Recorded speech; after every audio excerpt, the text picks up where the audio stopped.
I guess I'll start with the one-to-one piece, and then maybe we'll hand it off to Jeff and Michael to talk a little bit more about the networks. On the one-to-one side, as a state, we have launched into a statewide effort where the State Department of Education, in coordination with all the schools, has provided funding to pay for middle school one-to-one programs across every public school in the state.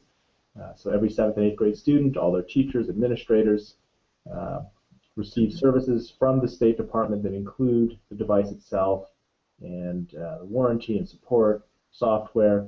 That also includes the wireless network infrastructure in the schools and the ongoing management and maintenance of those networks. And all of that infrastructure and teacher training and the entire program was built on top of the Maine School and Library Network, which predated the MLTI, or the Maine Learning Technology Initiative. And that program has been, from its earliest days, as far as I know, something that Jeff has been deeply involved with. Maybe, Jeff, you want to talk more about that piece? Sure. The state's network for K through 12 in the public library is referred to locally as the Maine School Library Network, or MSLN, as you heard Jeff Mao speaking of. We run that, we being the university, run that in collaboration with the Department of Ed, State Library, in the Office of Information Technology of state government. It's funded by two mechanisms, primarily. One is the federally rate program, which most people in this arena are familiar with, as well as a state-level usage fee on phone bills. That's called the Maine Technology Education Access Fund, or MTEAF. Roughly 70-30 split, 70%, 30% split in terms of funding for E-rate eligible services. We provide a wide area network throughout the state that all the schools and libraries connect to. How they connect varies school district by school district.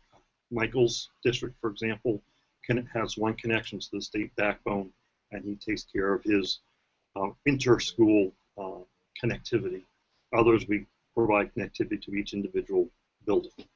So, Michael, maybe that's a segue into describing your district network. Yeah, so when the district feed comes in from MSLN, we have it come into our high school, and then we have fiber connections that run out to our elementary school and junior high school. And the nice thing for me is that I have all three of my buildings within a mile of each other. So it makes it convenient to be able to service all three schools. And so our one-to-one project here at the middle school level, grades 7 and 8, was started back in 2002, and we've kind of grown with it as the project has grown on.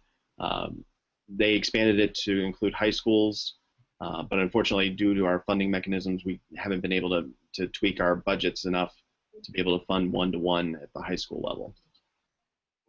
Our connectivity outside the state, or internet transit, we provide at the state network level.